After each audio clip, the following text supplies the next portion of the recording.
When I say leadership, most people would probably think, all right, CEOs, presidents, mayors.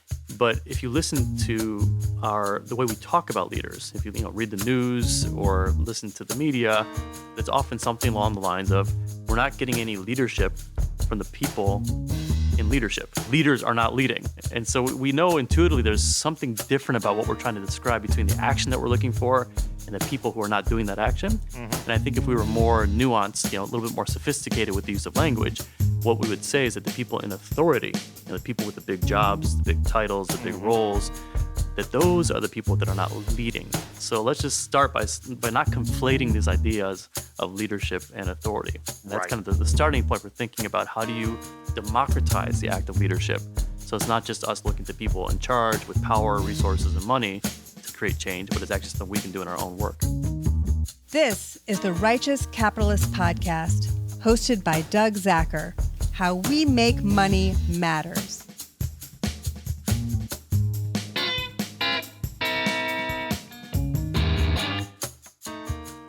Hey, right now, I don't know if you're jogging down the street or just looking to clear your head so you can gain a new perspective. What I do know is you're listening to The Righteous Capitalists.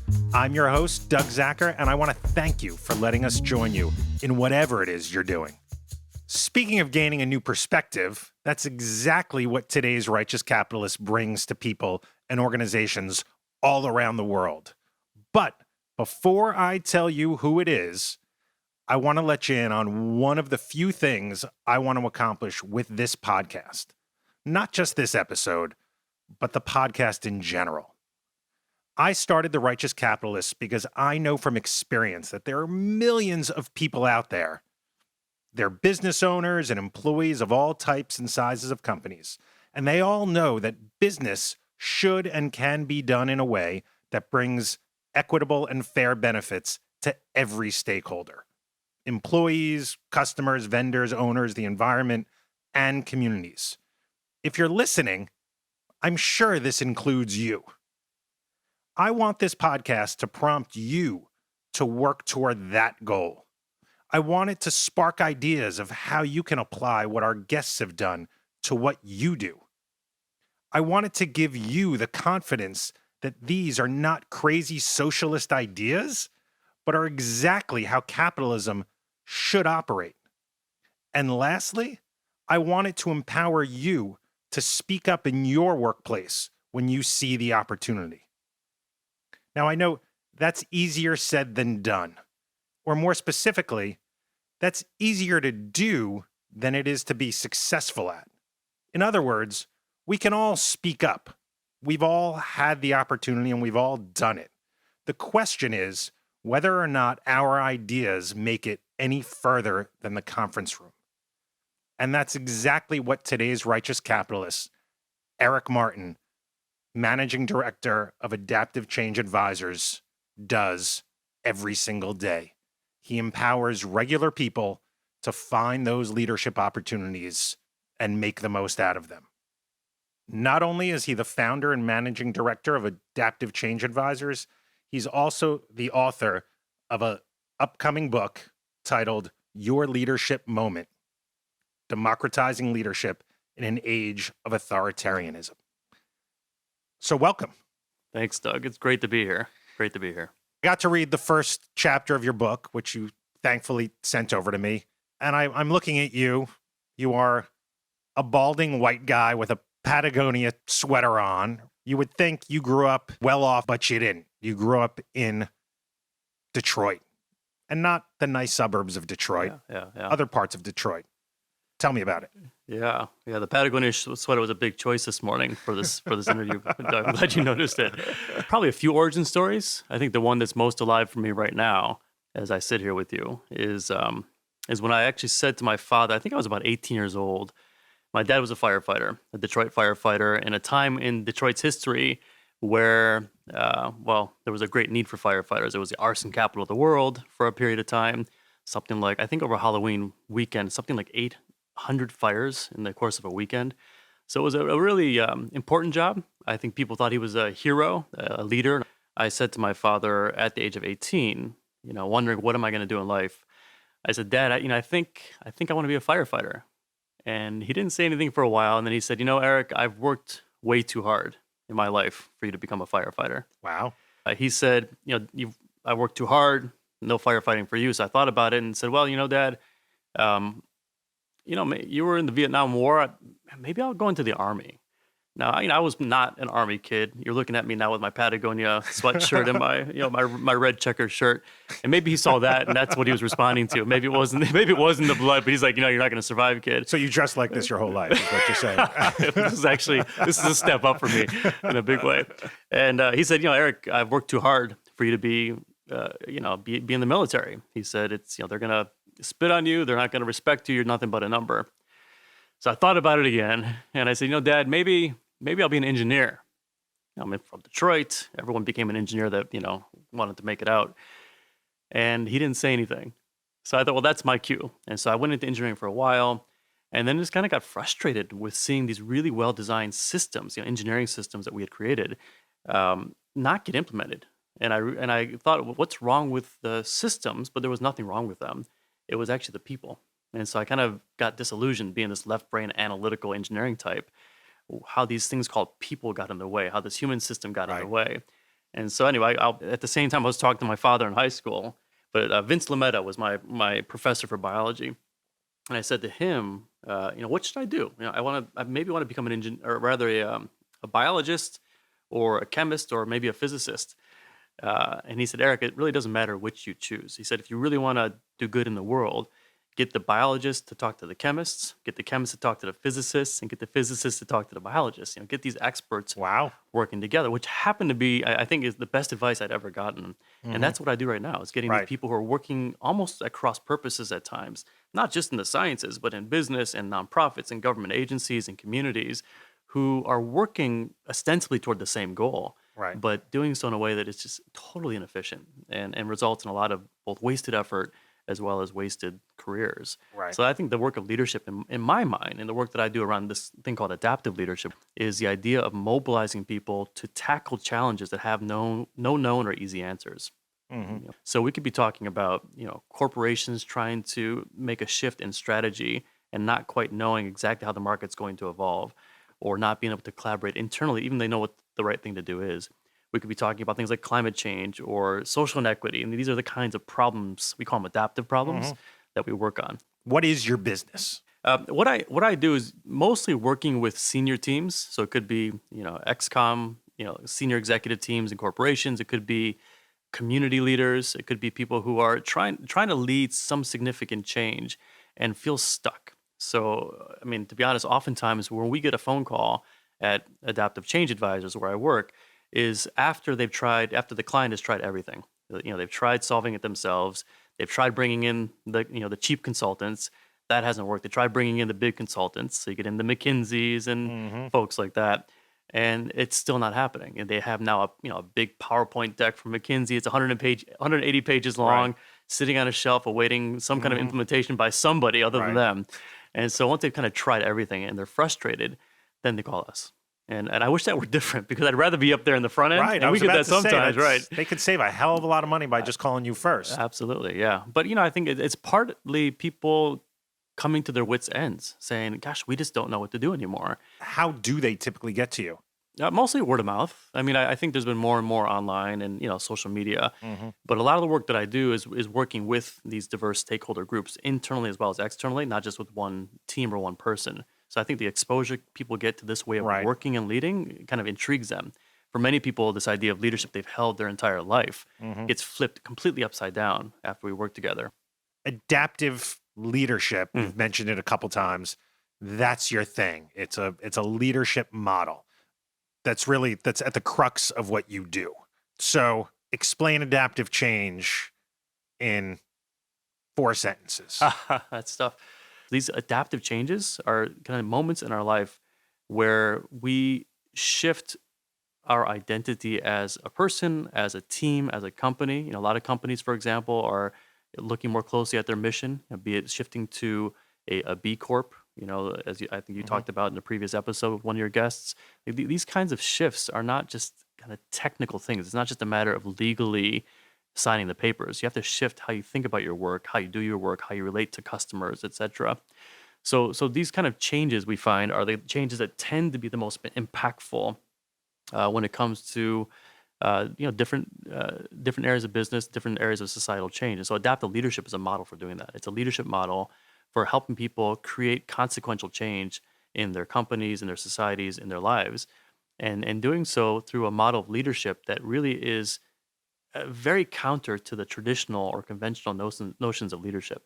So when I say leadership, most people would probably think, all right, CEOs, presidents, mayors. But if you listen to the way we talk about leaders, if you read the news or listen to the media, it's often something along the lines of, we're not getting any leadership from the people in leadership. The leaders are not leading. And so we know intuitively there's something different about what we're trying to describe between the action that we're looking for and the people who are not doing that action. And I think if we were more nuanced, a little bit more sophisticated with the use of language, what we would say is that the people in authority, the people with the big jobs, the big titles, the big roles, that those are the people that are not leading. So let's just start by not conflating these ideas of leadership and authority. And that's kind of the starting point for thinking about how do you democratize the act of leadership.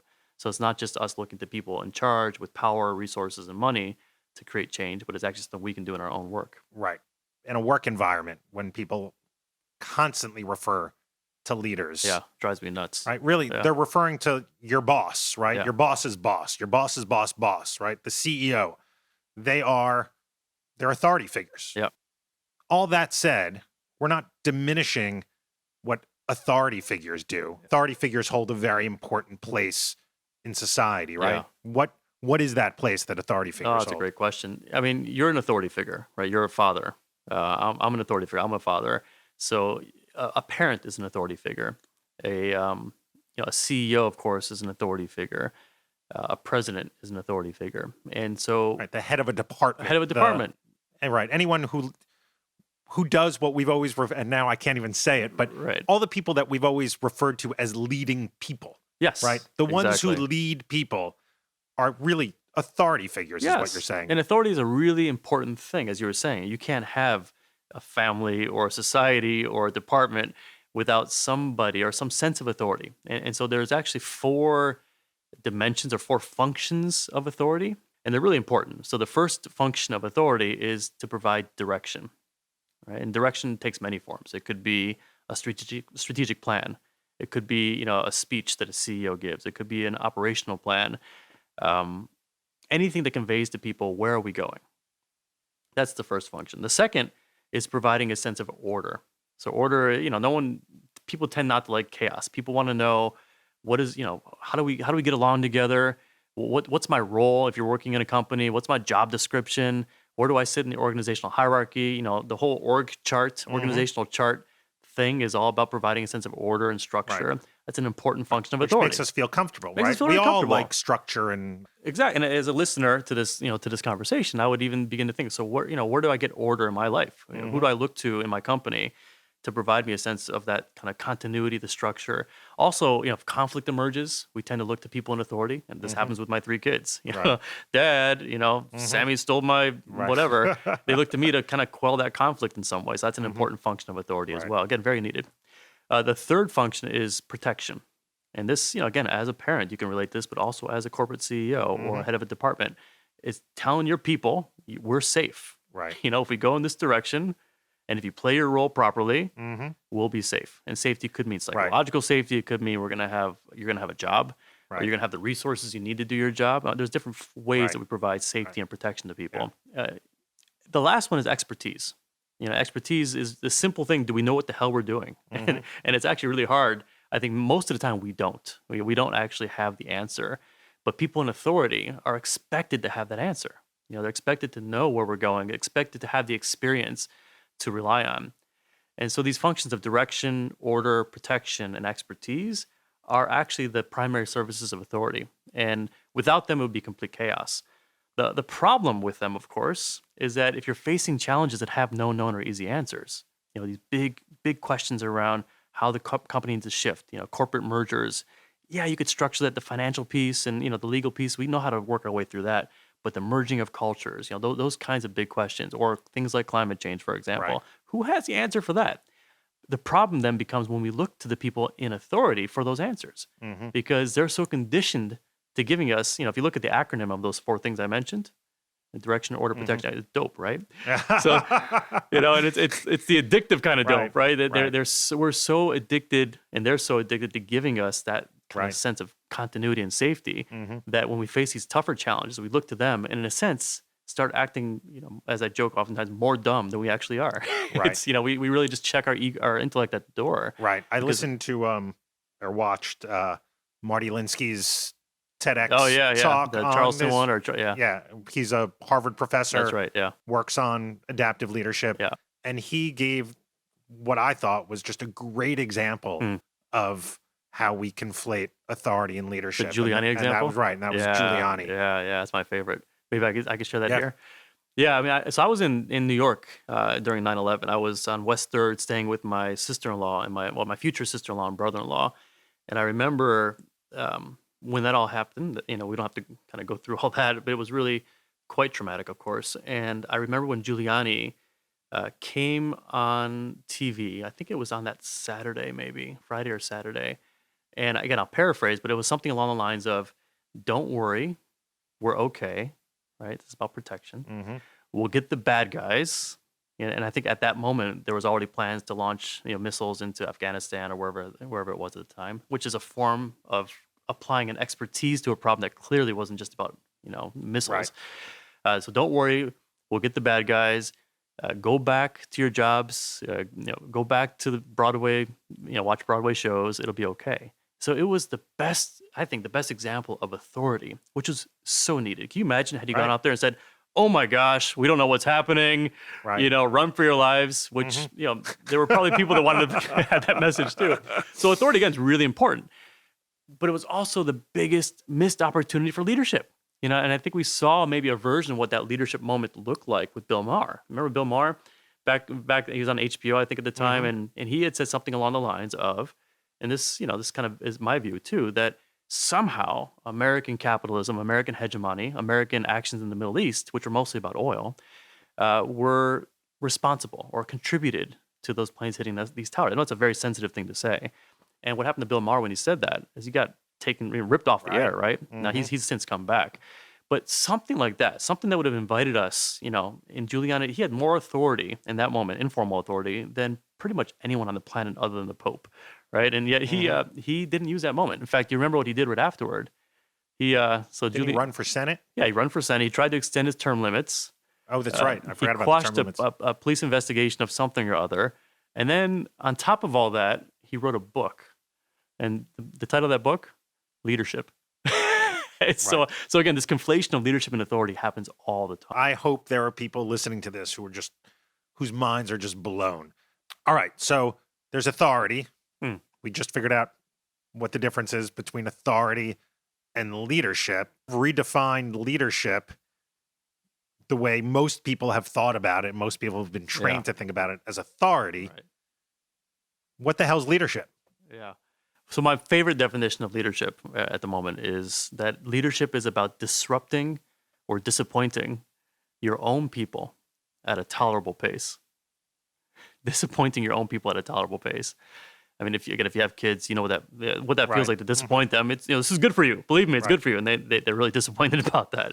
But it's like that in corporations too. So it's actually in many ways allowing the threats, removing the protection, admission that we don't quite know. So it's actually letting some of that stuff in that authority is trying to keep out, to let your people, your staff, your team be exposed to that in a way that helps them develop a capacity to respond, and what we call an adaptive capacity. But it's actually building people's capacity to deal with the unknown, deal with the uncertain, deal with the volatile, these kinds of situations, which tend to be actually more and more the kind of challenges that we face in our companies, in our organizations, in society. In fact, according to the research, about 35% of the problems that we face in organizations are what are called adaptive problems, these kinds of things that we're talking about here, versus the technical problems, which are much more amenable to authority. But the adaptive problems are the ones that we don't know how to solve. And in fact, that's where we go wrong with consultants. Because oftentimes we hire the consultants to do the adaptive work for us, and they can't as outsiders. So Right. They are really the least they're the least able to do it. Yes. So we've talked about authority versus leadership, right? Those are two important distinctions. It seems like, or what I've seen, the other really important distinctions in your work are the difference between technical problems and adaptive problems. Yeah. What's the difference between those two? So, a technical problem would be, say putting together a budget and planning process or a marketing strategy. Really important to do, Right. but there's a known protocol. In fact, you can hire a consultant to do that. Right. I love the example that I use oftentimes about the wall. The wall between Mexico and the U.S. And clearly, immigration is a problem, right? Or illegal immigration, depending on who you ask and which side of the aisle. Clearly, that's happening for a reason. Why do people traverse hundreds of miles with their family, with their children, to come to a country that doesn't want them, or at least some people don't want them? So clearly, there's a systemic issue to this. And the technical solution is what? You build a wall, right? So we do this all the time. And in fact, putting technical solutions on these adaptive problems is the single biggest waste of time and resources in organizations.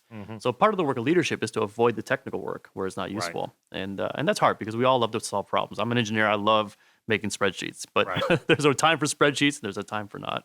Right. And I've heard you say that with adaptive problems, typically there's some loss involved. Yeah. Right. Yeah. That it's ushering people through that sense of loss. Yeah. Whether it be a loss of power, a loss of income, a loss of whatever it may be. That's exactly right. And in fact, what you've heard the expression that people resist change is actually not true. People don't resist the change per se. Right. You don't give back a winning lottery ticket. Sorry, my wife and I have a budget for the year. Right. This is going to change our lives. We're going to give it back to you. Now, what we resist is the loss, the idea of giving something up. Right. And so the leadership work in part is diagnosing that loss, understanding what is it that people are trying to avoid. Even giving up power, money, or time, because you often hear that. We don't have time to do the right thing. We don't have the money. Even time and power and money are proxies for other things. People who have power use it for something. You use your time on something. So you need to go deeper with that kind of analysis.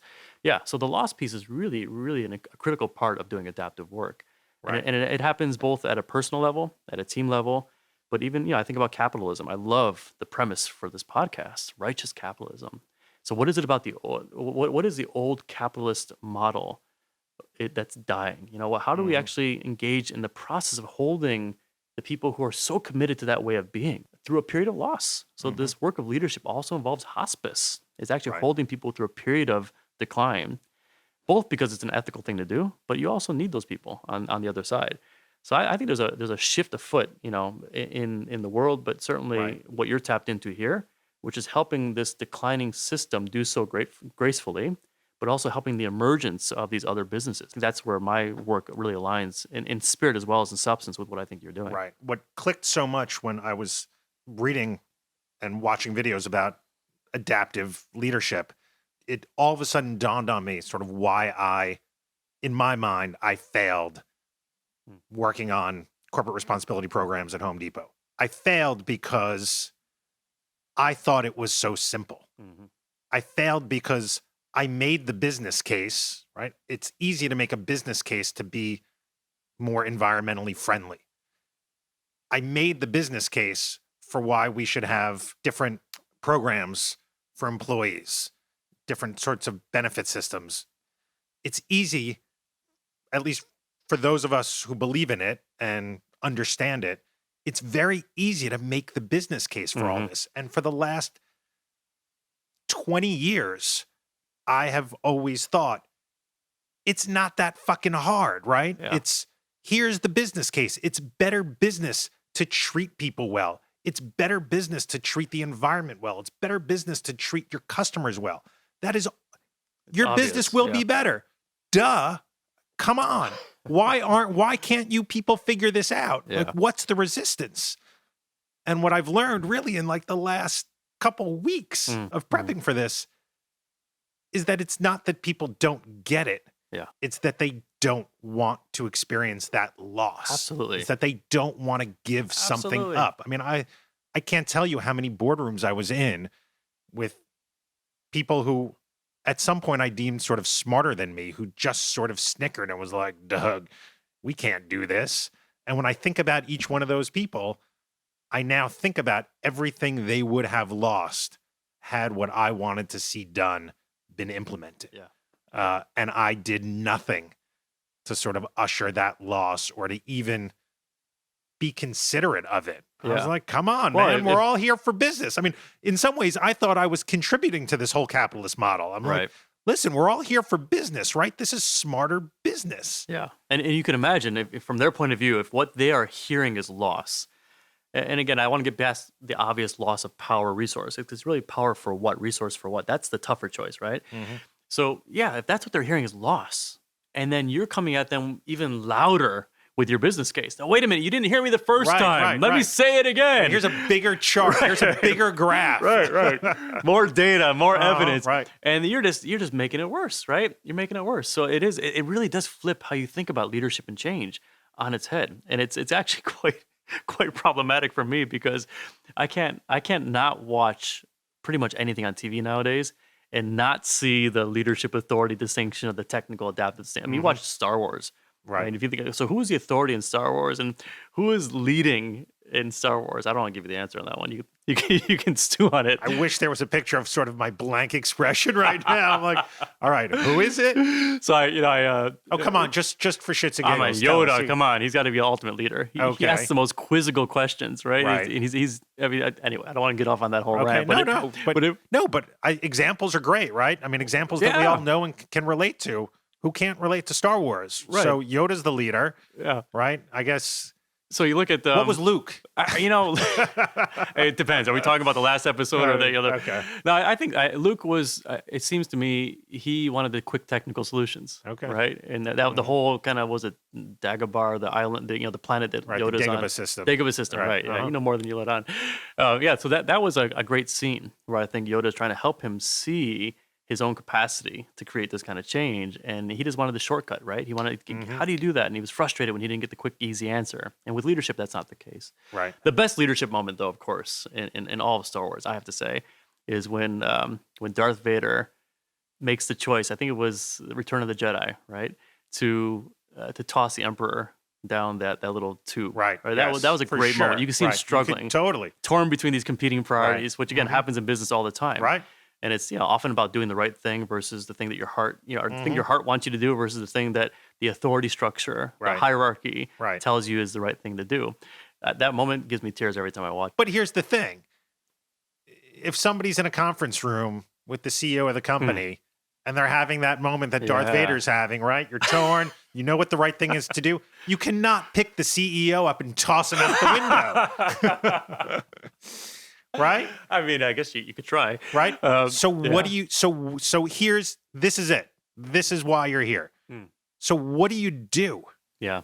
I don't want to say it's simple because you're not going to be successful all the time. That's the thing. But you can increase the possibility. And the way you do that, first of all, think about what's the technical work and what's the adaptive work here. Oftentimes, by doing the technical work really well, sometimes for months in advance, you can build authority. You can actually build informal authority. I mean, you can't increase your job title right away, but you can build the authority to hold people in that conversation longer than they would otherwise.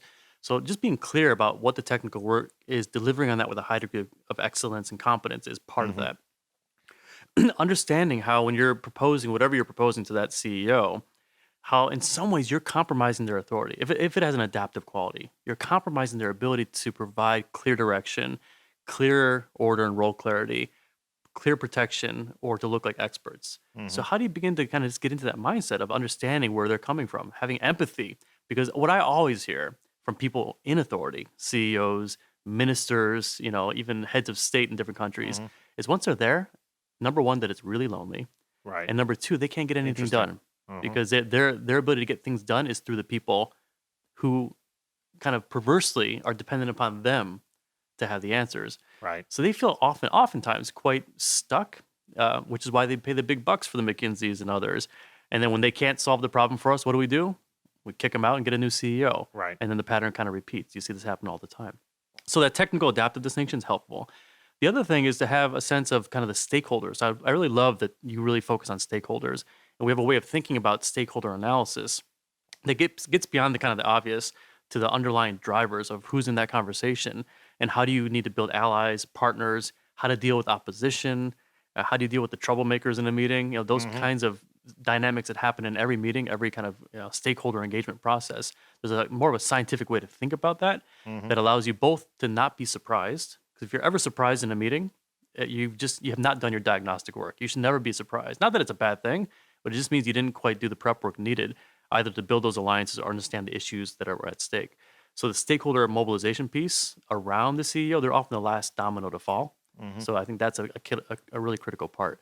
And then the last thing I would say just here is really your own sense of purpose. Because, frankly, most of us work in companies or in situations where we don't care enough to exercise leadership. It's not worth taking that risk. It's not worth experiencing loss. It's not worth doing that because we're not connected to a deeper purpose for why we do that work. And that could be as simple as taking care of your family or saving the planet, whatever it may be. But we're often not thinking about the motivation for leadership. And I think having the kind of the grounding in that is a way to give you courage to stand in the heat of that moment when the emperor's zapping you with the with the blue flames and yeah. These leadership moments are such a big part of what you do that you talk about how everybody has 5 leadership moments every day. Yeah. Explain what those leadership moments are. Yeah, so it could be even in an interview, right? Do I go there? Do I ask that question? You're kind of broaching new terrain. Like stand-up comedians, I think they do an amazing job of pushing the boundaries of what's normal, what's expected, what's permissible, what's taboo, what's status quo. Like any of those moments where you're crossing a boundary of some kind it tends to be a leadership moment because you're beginning to question some of the underlying assumptions and norms that gave rise to the situation you're facing. And so I want to just take this idea of leadership out of the realm of the elites, out of the realm of the people with power, and say, what are the moments you face every day? So you're saying that, or what I hear you saying, is that these leadership moments are somewhat spontaneous. Yes. Yeah. All right. So going to kind of the example that I alluded to in the introduction. Yeah. Somebody's sitting in a conference room.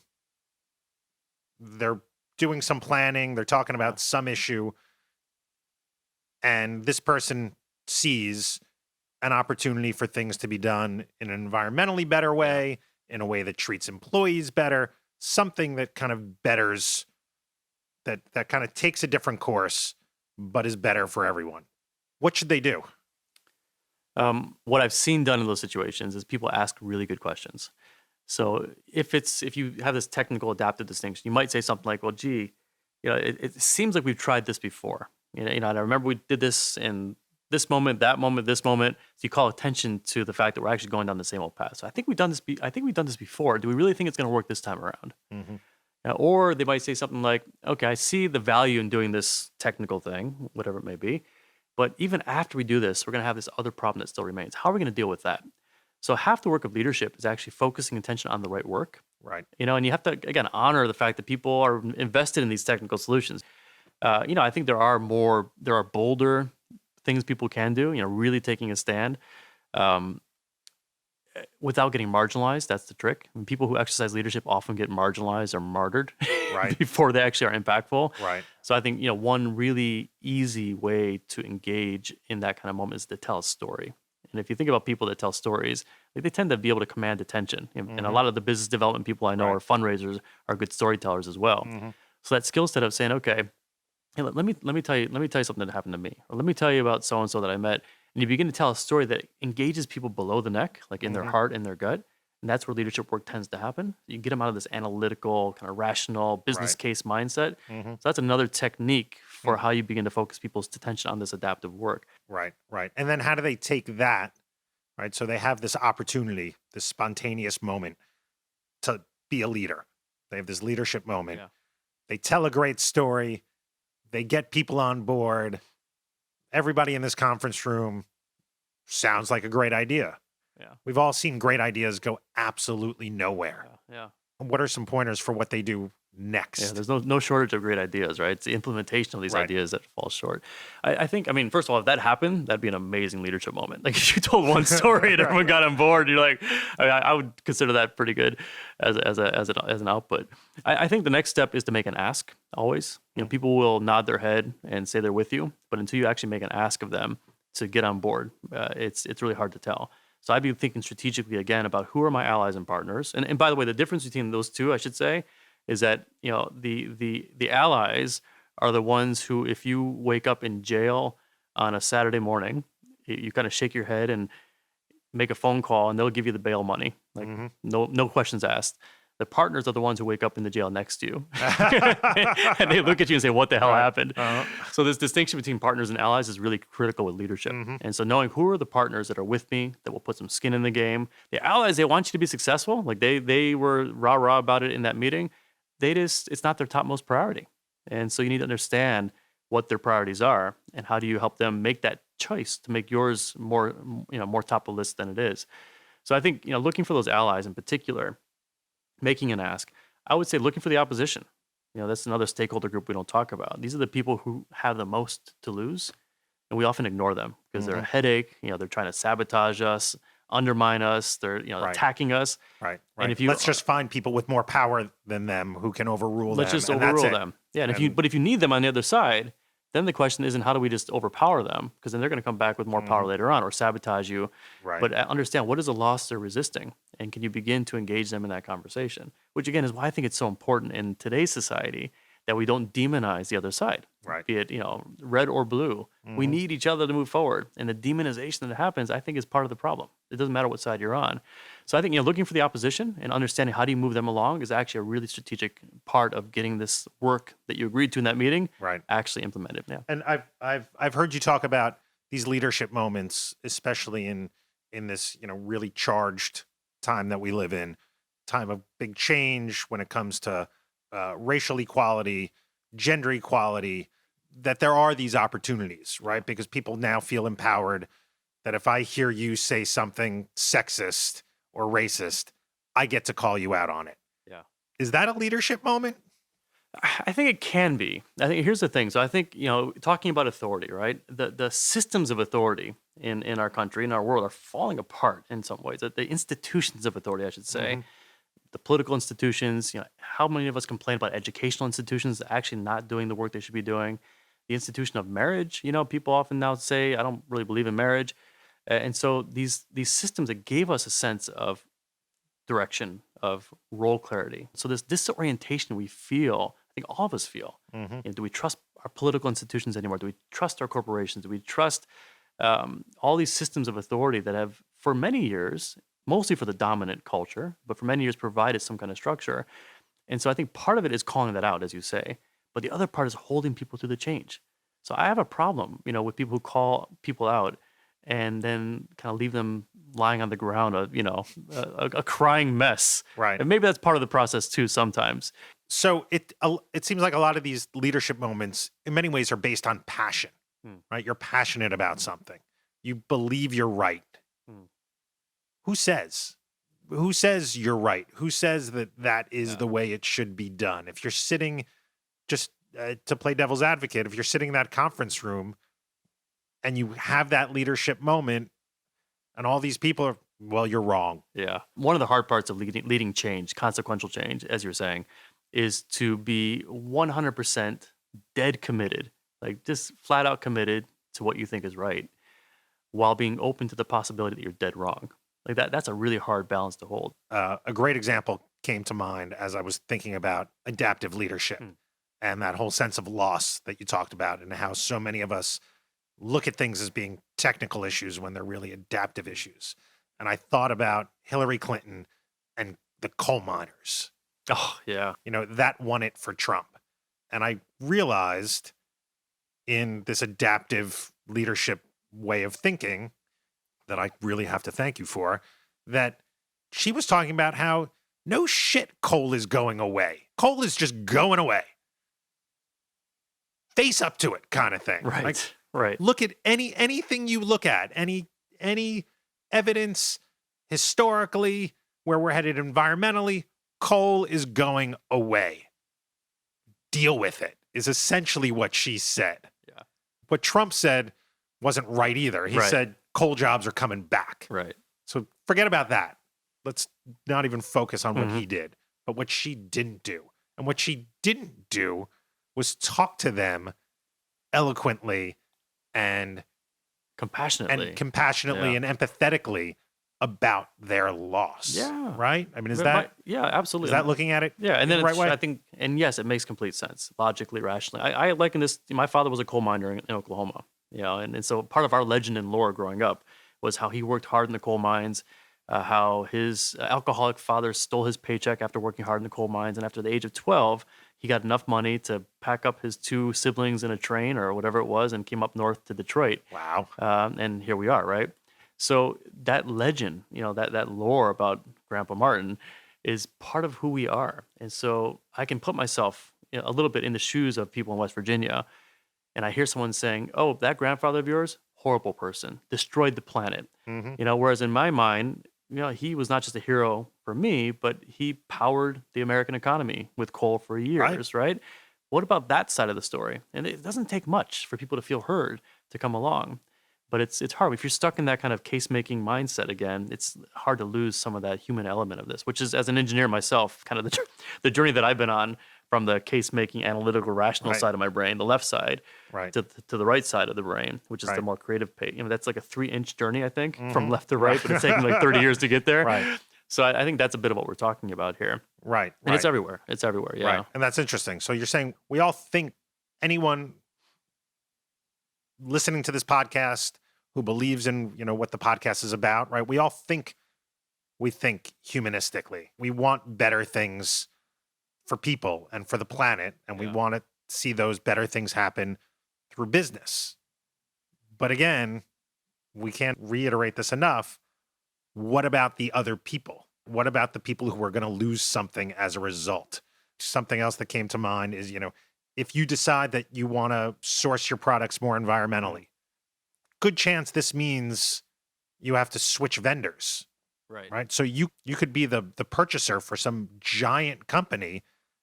Switching vendors means that the person that you have this relationship with, have had this relationship for a long time, they're losing a lot of business. You're losing the comfort of the relationship with that person. You know how to work together. So there's a whole relational piece of that. And there's also on the business side, it's, you're losing a sense of security of supply or quality of supply.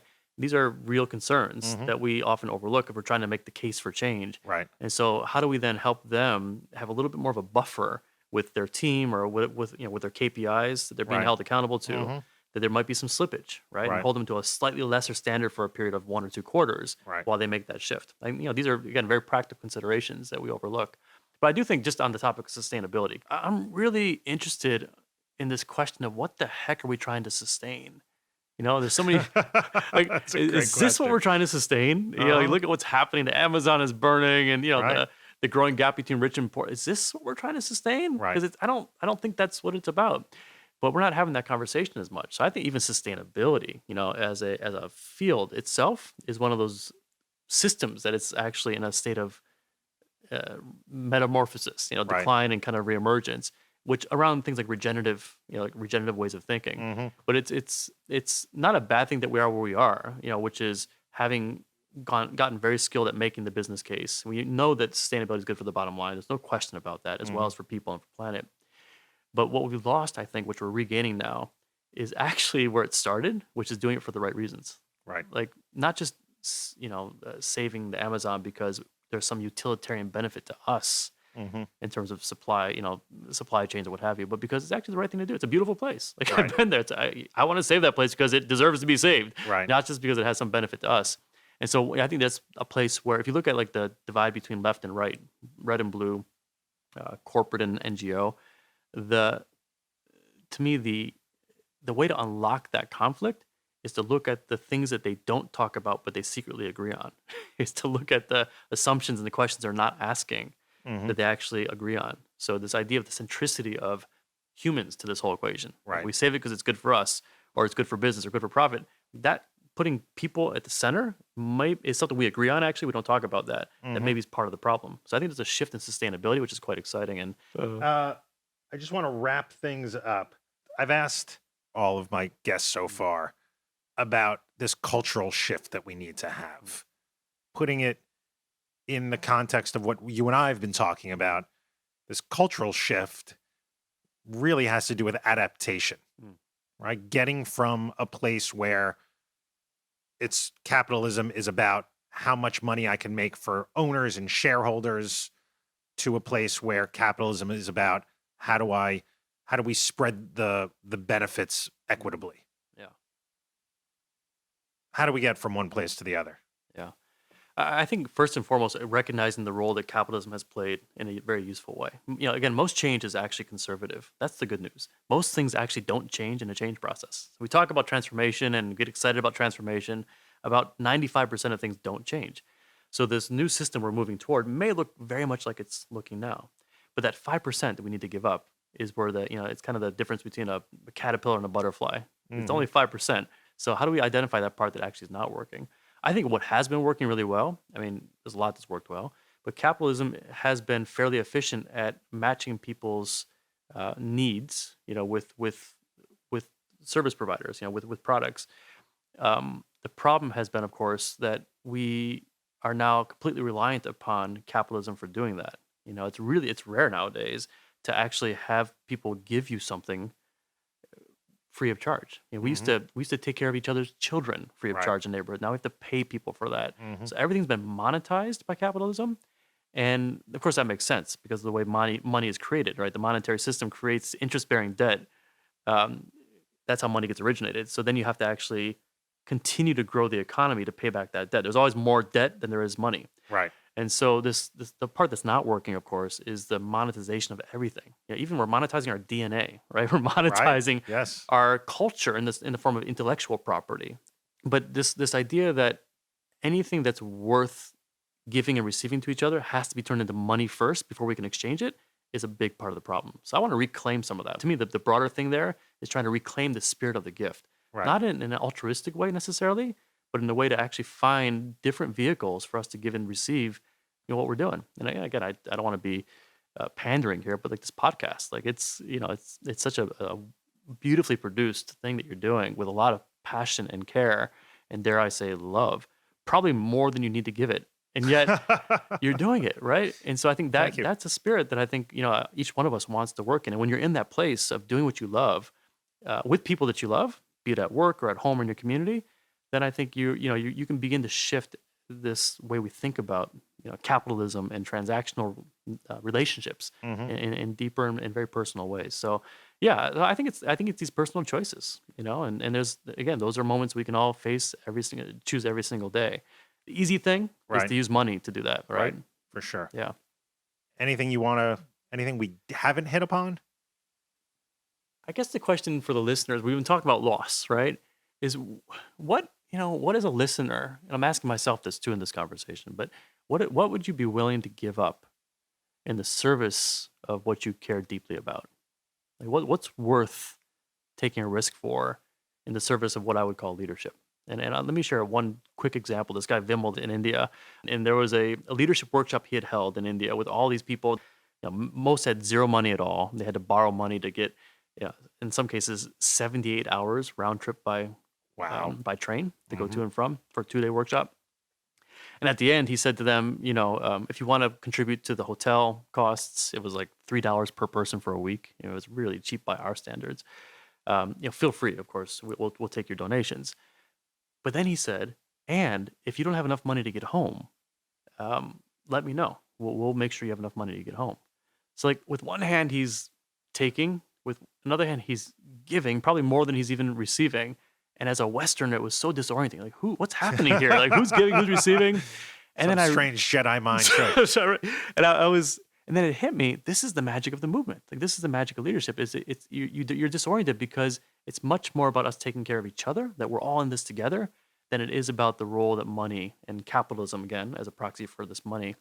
And so it's not that money isn't important. It served, in that case, a really beautiful purpose of getting people home and paying. Right. But it was more how that was exchanged is where the real kind of, the real magic and change was happening. People were putting literally their last coin in the hat. Wow. For this thing. Literally. Can you imagine doing giving your last coin to something that was of value and not knowing what your next step out the door was going to be like? Right. So I would maybe just pose that question for all of us is, what are we willing to, what's our last coin that we're willing to give on behalf of something that we care deeply about? Right. And that coin can obviously be a metaphor for money, for ego, political capital, ego, whatever, your reputation at work, yeah, whatever it may be. Yeah. Yeah, or seizing that leadership moment. It's just standing up, taking a stand in that meeting that you talked about. That's an example again of putting something in play and not quite knowing exactly how that's going to come back to you. Right.